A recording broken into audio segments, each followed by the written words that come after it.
So a lot of you are confused about what programming language should you learn first, right? When you are getting into college, when you are done with your JEE preparation and you are getting into college, or if you are already in college and you are thinking of learning computer science, the most common question that I see a lot of people talking about is what language should you learn first? And I just want to talk about what should you know when you are choosing your own language, and how to choose your own language. Okay, so that's what I'll be covering in this video. Make sure that you watch it till the very end, and let's get started.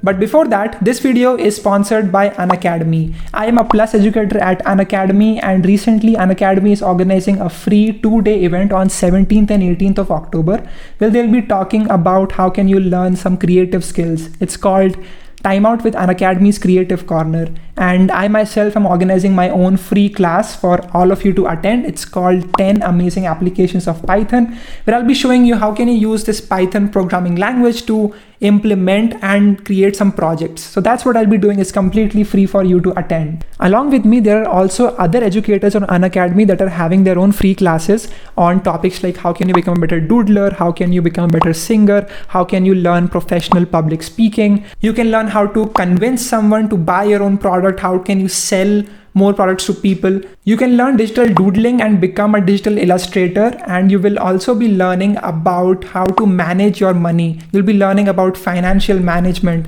How can you create your own first robot? How can you get better at mental mathematics? How can you learn Vedic mathematics? They'll be also be talking about how can you become a better storyteller and how can you create better stories. And also they'll be talking about how can you learn magic tricks. Okay, so this will be a pretty fun event. What's amazing is that these classes are completely free for you to attend, and you can take a look at the schedule of the classes on the screen right now. You can enroll for all of these classes by clicking the link in description. That way you just need to enter your email and you can simply sign up for the complete event. And again, my class is on 18th of October, 11 a.m. where I'll be talking about 10 amazing applications of Python. So I hope you will join me over there. And with that said, now let's continue with the video.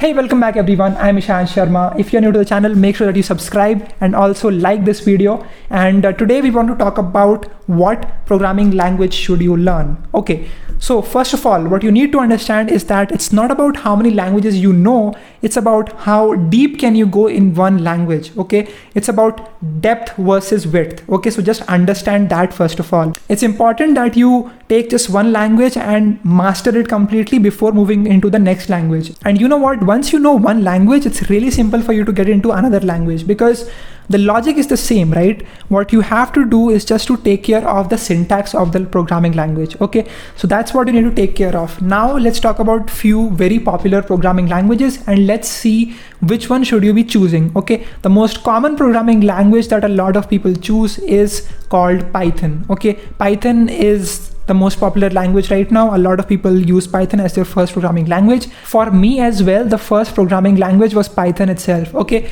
so let's talk about Python. Okay, Python is a really beginner friendly programming language. It's really easy for you to learn Python and just get started with programming. Okay, you can just create some amazing applications with Python as well.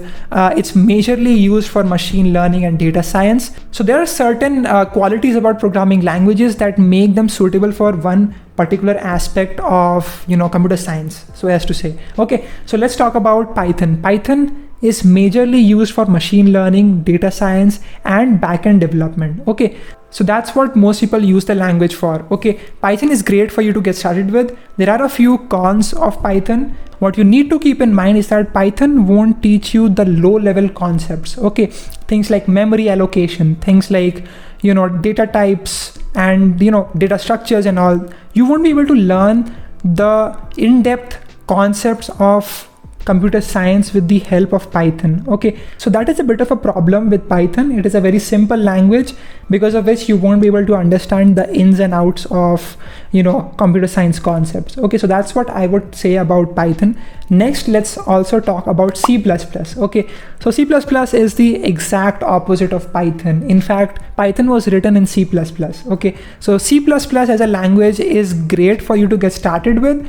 It has a steep learning curve. Okay, so there's a lot of things that you won't understand in the beginning when you will start learning. But if you can manage to just keep up with the tutorials in the beginning of C++, of learning C++, then I think you have a very smooth road further ahead. Okay, so again, Python is used for machine learning, data science, and backend web development, whereas C++ is majorly used by cognitive programmers. Okay, so cognitive programmers use C++ to solve problems. Okay, these are problems that are put up on sites like HackerRank or CodeChef or Geeks for Geeks. There, C++ is really good. First of all, it's a very quick language. It's a very fast language. Everything happens very quickly. You can also use this language to create games. Okay, so other than cognitive programming, you can also create games by learning C++ and C#. All right, then this language is just good for these two things. Okay, only for cognitive programming and making games. Next, let's talk about Java. So Java has a lot of applications. First of all, again, you can use it for cognitive programming as well, because it's a low-level language. Concepts like OOPS, you can learn using Java programming language. So that's the good part about Java. It is similar to C++, in which it has a steep learning curve. You won't understand everything, but it will be really beneficial for you, because you can then start creating Android applications once you know Java. Okay, and also from what I have heard from people like GetSaged and Aman Dhattarwal, they talk about the fact that Java is used in most of the big tech companies. So even if you have learned C++, they will take you in and they'll talk about and they'll have a training period over there. Okay, so in the training period, they'll be talking about Java and they'll be teaching you Java and the Java concepts. You can learn that language. It is good for you to learn that language, and then when you get into some tech company as an employee, you will also be having a head start over there. So that's about Java. It's a great language to get started with. It's a little difficult in the beginning, but if you can manage, it's all it's all good for you. Now let's talk about JavaScript. So JavaScript is actually the most popular language by far. In terms of what developers have been using, it's used to create websites. And if you want to get into creating projects, creating beautiful looking websites, UI, UX, then you might want to go into JavaScript, CSS, and HTML. Okay, this is the complete web development route. Using JavaScript and CSS and HTML, you can create some amazing looking websites. You can also learn frameworks like Vue and Angular, and libraries like React.js. Okay, so this will allow you to create some amazing looking websites. And once you know JavaScript, you can also get into backend development, learn about the complete MERN stack. You'll be learning about things like MongoDB, Express.js, Node.js, and React.js. Okay, so that's the good part about starting with JavaScript. It's great for you to start freelancing with JavaScript. Okay, and you can also get hired as an intern if you are in college. So this can be really beneficial for you. Learning JavaScript will really help you out a lot. It has a simple syntax, not as intuitive as Python, but it's actually simple enough. Okay, so that's what I would say. If you want to get into computer science and you're thinking about what language should you be learning, first ask yourself this question: what do you like to make? Okay, do you like to create machine learning models? Are you more into things like cognitive programming and solving problems using code? Or are you really into building things? Are you into creating applications like mobile apps, or are you into creating web applications? Do you want to freelance? In that case, JavaScript would be a great option for you. Okay, so just ask yourself these questions and you will arrive at a conclusion. Okay, and that conclusion can depend completely on you.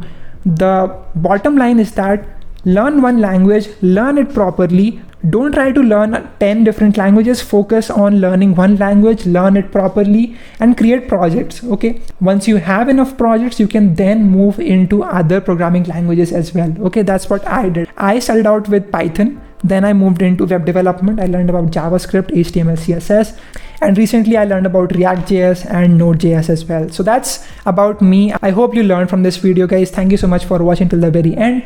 Make sure that you follow me on Instagram. I post there pretty much daily. And also make sure that you like this video, subscribe to the channel, share this video with a friend of yours who is in college or is entering college.